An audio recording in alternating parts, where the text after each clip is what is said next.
hoje nós vamos tratar da LDB.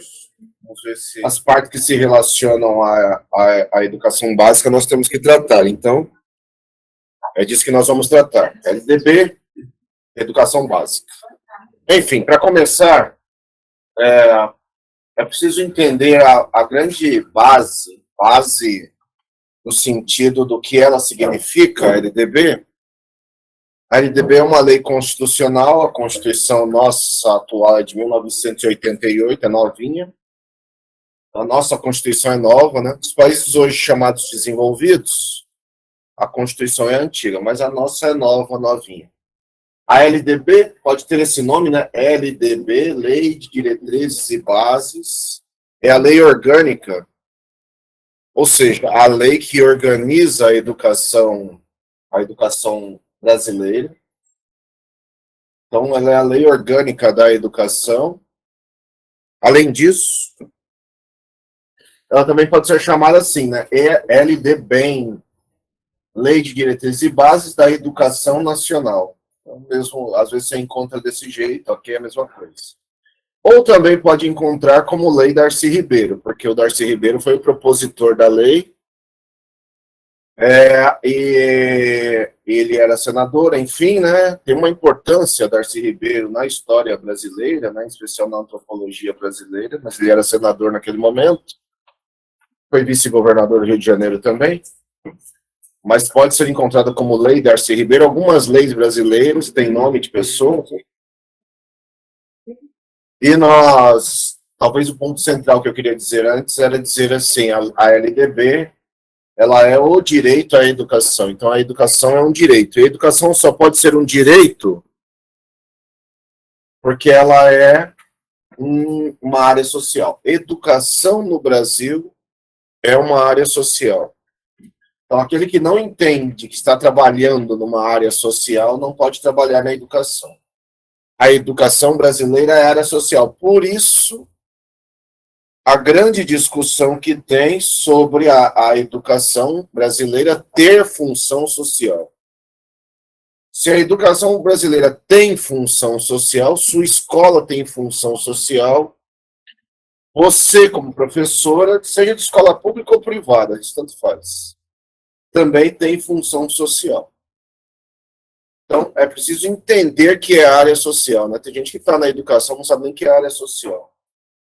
Então, a educação no Brasil é área social. Sendo área social, num país tão desigual, ela é um direito. E por isso é um direito que não pode ser retirado. Nós veremos isso em instantes. Ela se conecta, a LDB se conecta, mas toda a legislação brasileira, que eu sempre gosto de colocar esta coisa para você saber de onde sai tudo, né? A legislação brasileira se conecta a esses, aqui só estão alguns, mas a esses e a outros documentos internacionais. O Brasil é um propositor de documentos internacionais. Não à toa, o Brasil é o único país não desenvolvido, é o único país que fala em todas as assembleias da ONU, aliás, é o primeiro país que fala nas assembleias da ONU, por conta do papel importante que o Brasil teve durante a Segunda Guerra Mundial, em especial na figura do embaixador Oswaldo Aranha. Então, o Brasil assina todos os documentos da ONU, historicamente. Aquele que não acredita em direitos humanos precisa mudar de país, e ir para um que não tem. Porque o Brasil é todo fundamentado nos direitos humanos. Então, Datena, quem gosta de Datena, Bolsonaro, essas coisas aí, tem que mudar de país. Ou mudar a legislação toda, que é o que o governo Bolsonaro começa a fazer. Então, até o momento, a legislação brasileira é toda fincada, fundamentada nos direitos humanos. Então, o Brasil é propositor da Declaração Universal dos Direitos Humanos, de 1948. Por isso, toda a legislação, em especial da Constituição para cá, né, porque a Constituição anterior, enfim, não olhava os direitos humanos, da Constituição para cá, 88 para cá, se fundamenta nos direitos humanos. O que é um país que se fundamenta nos direitos humanos? Significa que o ser humano tem o direito ao erro. Não sei se a palavra direito é a melhor palavra, mas assim, significa que todo ser humano erra. Que é um pouco também, para quem é religioso, é um pouco bíblico. Também em outras religiões também, né? Aquele que nunca errou, que atire a primeira pedra. Então, o Brasil se fundamenta nos direitos humanos, tem uma legislação fundamentada, a LDB não é diferente. Aquele que erra tem o direito de consertar o seu erro. É lógico que no Brasil, se erra muito, dependendo do erro, vai preso. Indo preso é um jeito de compensar o erro. Alguém poderia falar, é injusto, é injusto. Isso é justo ou injusto, eu não sei. Você tem que virar juiz, é outra área, né? Tem que virar juiz para você ver se é justo ou injusto. Mas, enfim, o Brasil se fundamenta nos direitos humanos. O Brasil se fundamenta na Declaração Universal dos Direitos da Criança, que é de 1959, ainda que o Brasil só tenha feito uma legislação nesse sentido só em 1990, que é o Estatuto da Criança e do Adolescente. Também desconhecido do Brasil, desconhecido dos professores, de maneira estranha, dos brasileiros, e desconhecido no Brasil. Né? O brasileiro não conhece o Estatuto da Criança e do Adolescente, infelizmente. Por isso, a gente comete todo tipo de coisa estranha por aí. A educação brasileira se fundamenta na Declaração de Jontien, ou também conhecida como Declaração Universal de Educação para Todos. No Brasil, nós podemos ver a declaração no livro do Jacques Delors. O livro, o título é Educação, Tesouro a Descobrir. Então, no livrinho do Jacques Delors, Educação, um Tesouro a Descobrir, é aqui nesta declaração, que também é da ONU, que o Brasil assinou, que em 1990 nós acessamos nela que há a discussão sobre os 4 pilares da educação. Não à toa, já devo ter falado em algum momento, falo toda hora, que se você entender os 4 pilares da educação, os pilares do aprender, você a passa em qualquer concurso e você entende a educação brasileira porque ela é toda fincada nos 4 pilares da educação. Toda. Os pilares do aprender. Aprender a ser, aprender a fazer, aprender a aprender e aprender a conviver. Então, não à toa nós estudamos isso em algum momento da vida, porque a educação brasileira se fundamenta nos pilares da aprendizagem. Eu, que estudei nos anos 80, não tinha nada disso. Talvez quem estudou nos anos 90, um pedaço aqui, também viu pouco isso, porque os professores começaram a transição. Transição que agora, em 2022, ainda não está feita, né? Então, muitos professores ainda acham que são eles que mandam, são eles que controlam, e a educação brasileira não é assim. A educação brasileira é de ensino, o professor ensina. Mas a educação brasileira também é de aprendizagem, o professor aprende. O professor ensina, o professor aprende. O aluno, na posição de aluno, aprende, mas também ensina. Porque ele tem saberes, não interessa a idade. Já dissemos aqui que, inclusive, bebês, porque na nossa perspectiva pensam, na perspectiva brasileira, pensam, eles trazem conhecimento desde o dia em que nascem. E aqui essas duas aqui que são juntas, né, a gente tem que olhar elas juntas, a Declaração de Santiago, de 93, e a de Salamanca, de 94, são declarações que versam sobre a questão das pessoas com deficiência. O termo hoje, a ser dito e tratado hoje, 2022, é pessoa com deficiência, criança com deficiência. Ninguém é portador de nada. É isso que você tem que entender. Ninguém é portador de nada. Especial todos somos, né?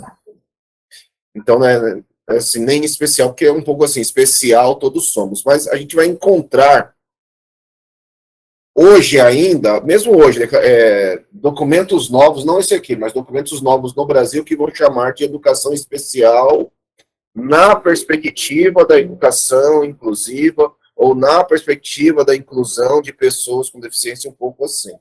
Então, a palavra especial, ela não está totalmente descartada, é que você ainda vai encontrá-la muito, mas especial todos somos. Saberes todos temos. Se todos temos saberes, assim, nesse mesmo sentido do que ela está levantando ali, mesmo sentido, não cabe a nós, professores, dizermos assim, esse menino é inteligente. Mãe, seu filho é muito inteligente. Não existe isso. Porque todos são, em perspectivas diferentes, que as inteligências são diferentes. Então, não à toa estudamos as inteligências múltiplas em algum momento da vida. Mas voltando, então, a declarações internacionais sobre a inclusão de pessoas com deficiência, crianças com deficiência, adultos com deficiência, enfim, na perspectiva assim, de uma educação, no nosso campo, de uma educação inclusiva. Que até hoje também, 2022, isso ainda está longe de acontecer. Estou falando de educação. A educação inclusiva, na perspectiva das pessoas com deficiência, está longe de acontecer nas escolas, em especial porque os professores também não querem. Então, os sistemas já excluem. Professores, então, excluem ainda mais. Muitas vezes sem perceber. Então, a legislação brasileira também, nesta base, né, se chegarmos na LDB, a legislação brasileira, então, ela toda é fundamentada na lei máxima do país. A lei máxima do país é a Constituição novinha, de 1988. E ela é novinha, né? Porque se nós pegarmos países hoje considerados desenvolvidos, as suas constituições são de 200 anos atrás.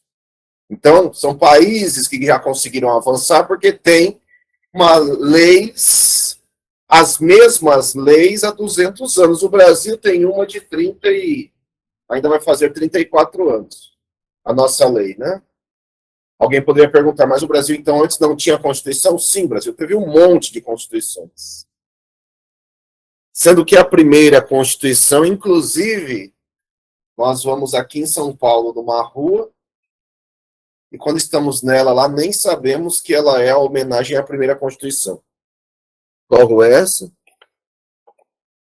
É uma data, né? Qual rua é essa? Das mais famosas de São Paulo. 23 de maio, não. 23 de maio tem a ver com a Revolução de São Paulo de 1932. A Revolução perdida, né? Porque nós perdemos. 25 de maio, não. Não, março. Março, isso. A 25 de março, é isso. Foi ela que falou. A 25 de março, ela é uma referência à primeira Constituição. Dom Pedro I fez a primeira Constituição depois da independência e fez a Constituição em 25 de março de 1824. Então, a rua 25 de março ela é uma referência à primeira Constituição, mas o Brasil já está na oitava, né? Essa oitava.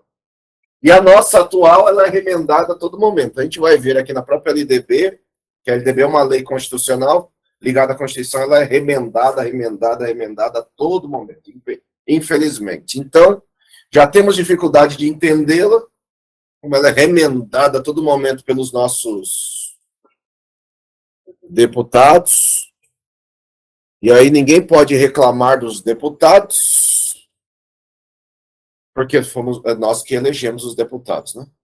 Nós os escolhemos. Alguém fala assim, mas eu voto em branco. Então você escolheu o mais votado, porque quem vota em branco elege o mais votado. Não, eu anulei meu voto. Então você elegeu no Brasil o mais votado.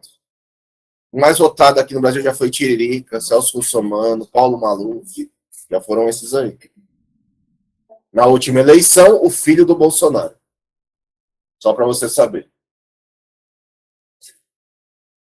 Que nem mora em São Paulo, mas se elegeu aqui. Só para você saber. Dá para saber como é que a gente vota bem, né? Saber como é que a gente vota bem. Então você não pode reclamar das leis. Porque quem faz as leis? Os deputados. As leis federais, deputados federais. Leis do Estado, deputados estaduais. Leis da cidade, vereadores. Você vota em branco ou nulo ou não vota, foge da cidade para justificar em outra cidade, você elege o mais votado, porque é assim que é no Brasil. Então, é uma escolha que você faz. Se você na última eleição votou branco, votou nulo, não votou, não quis ir votar, não tirou o título, você ajudou a eleger o filho do Bolsonaro.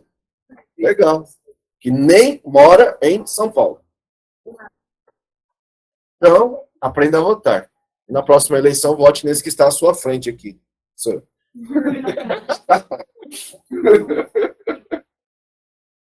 Mas é um fato, professor não vota em professor. Então, assim como mulheres não votam em mulheres. O Congresso Nacional tem 513 deputados. Já é uma coisa escabrosa, horrível ter 513 deputados, já é porque é deputado demais. Então a gente teria que lutar para diminuir o tamanho, não é acabar, é diminuir o tamanho. Isso é um fato, sinceramente. 513. Quantas mulheres não chegam a 60? Não chegam a 10%. Chegam um pouco mais de 10%, desculpa. Pouco mais de 10%. Não chegam a 60%. Melhorou nos últimos anos. Que antes era menos de 10%. Em 1990, então, nós temos as leis correlatas. Essas aqui são algumas, porque são muitas. Né? Todas as leis que nasceram depois, elas são conectadas na Constituição. Por que são conectadas na Constituição? Porque a Constituição não explica tudo. A Constituição dá linhas gerais. Por exemplo, ela tem 9, somente na Constituição, 9 artigos que falam da educação. 9 só. Não dá para explicar a educação brasileira em 9 artigos. Então, o que a Constituição fez? Estabeleceu que deve ser explicado depois em leis correlatas. A lei que explica a educação é a LDB. Aqui é só para você entender, né? Então, a Constituição não explica a educação, dá linhas gerais. Não explica a saúde, dá linhas gerais.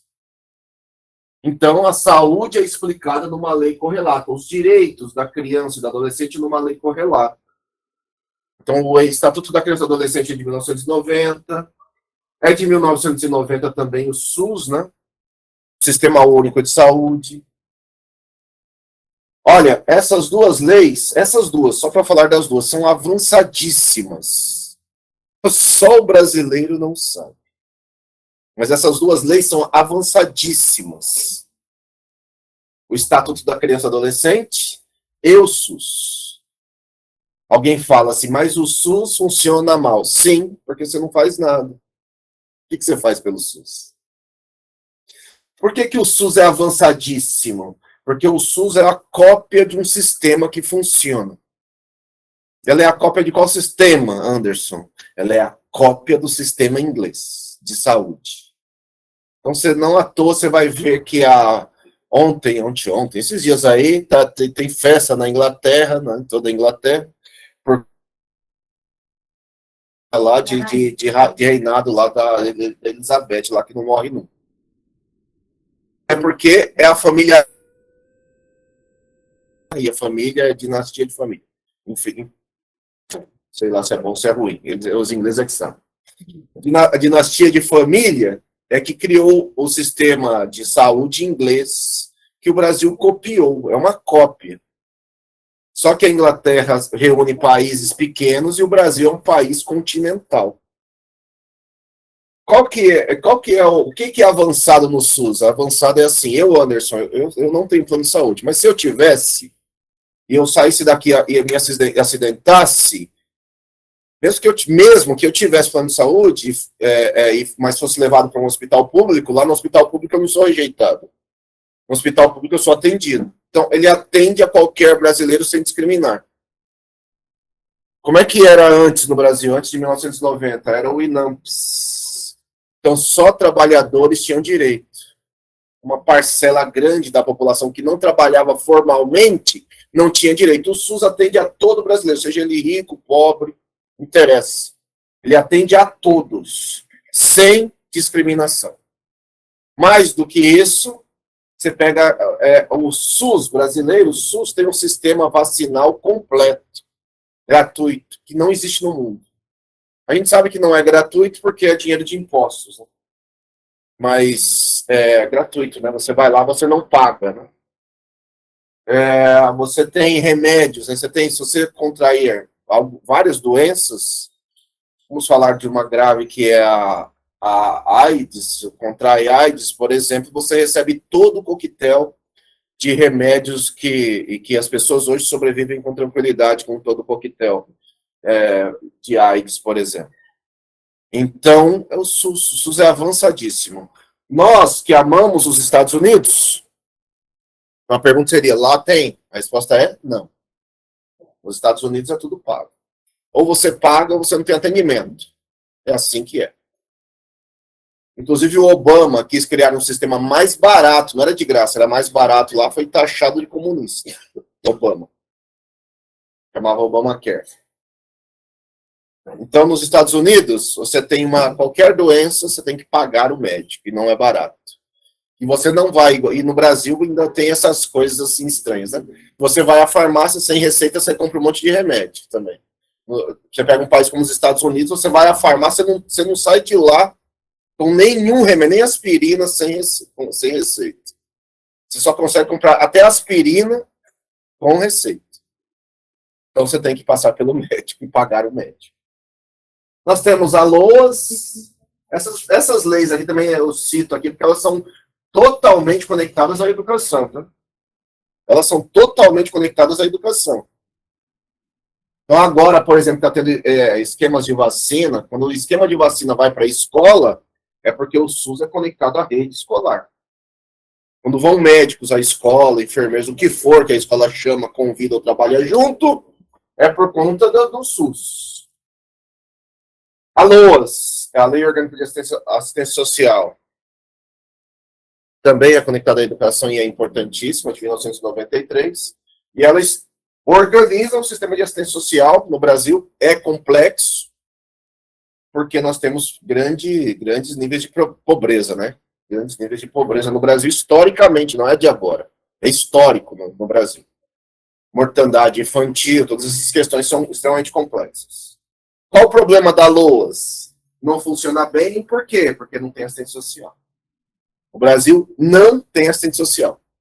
A outra pergunta poderia ser assim, por que o Estatuto da Criança funciona mal? Porque não tem profissionais para fazê-lo funcionar bem. Ah, é? Quais profissionais não tem no Brasil? Educação, saúde, professores, médicos, assistentes sociais, psicólogos, psiquiatras. Não tem essa rede. Como é que o estatuto vai funcionar? Aí a sua pergunta poderia ser assim, não tem professor, mas eu estou desempregado. Não, aí você tem que ir para o interior do Brasil. Você pode estar desempregado aqui numa grande metrópole. Mas estamos falando de país. Então, faltam professores no Brasil. Que no Brasil nós temos na educação básica, 2.200.000 professores. Passa depois a conta. Um terço, que não é pouco. Que deve dar o quê? Mais de 700 mil. Só tem ensino médio. Só tem ensino médio. Não tem nível superior. E dão aula. São professores. E não é ensino médio de ter magistério. É ensino médio de ensino médio. Só tem ensino médio. Dá aula de português, de matemática. E para nós aqui mais diretamente ligados, a LDB. Então, a Constituição tem só 9 itens para falar de educação, só. A LDB tem 91 artigos para explicar a educação. Nós veremos os 91 hoje? Não. Nós veremos aquilo ligado à educação básica, porque tem um pedaço grande da LDB que explica a educação superior. Por exemplo, educação profissional, educação superior, ensino médio. Não nos interessam, né? Não nos interessam. A LDB dá vazão aos currículos brasileiros, que são os PCNs, 1997, Referencial Curricular Nacional para a Educação Infantil 98, e os PCNs de ensino médio, Parâmetros Curriculares Nacionais de Ensino Médio, 1999. certo? Esses documentos, de 87, 98, 99, foram revistos, revisitados. Que então eles foram atualizados. A atualização do momento é a BNCC. É a BNCC. Eu escrevi minha dissertação de mestrado sobre os PCNs de ensino médio. Tem um livro meu. Se quiser comprar, é só comprar. Propaganda? Mas se você colocar meu nome na Amazon, você acha meu livro lá para comprar lá também. Mas você pode comprar de mim também. Ou não comprar também, tanto faz. Mas a minha dissertação de mestrado foi sobre os PCNs, e aqui, nesse livro, eu atualizo essa discussão, mas é de ensino médio, né? Sobre o currículo do ensino médio, já na BNCC. Já na BNCC. Eu tenho um livro também de poesia. Tem um livro de poesia também? Pode comprar. Fale comigo. Qual o título? Resistir. Resistir. Que é o que nós somos aqui nas periferias da cidade, né? Que querem nos matar, mas a gente encontra brechas e nasce de novo. Nós resistimos.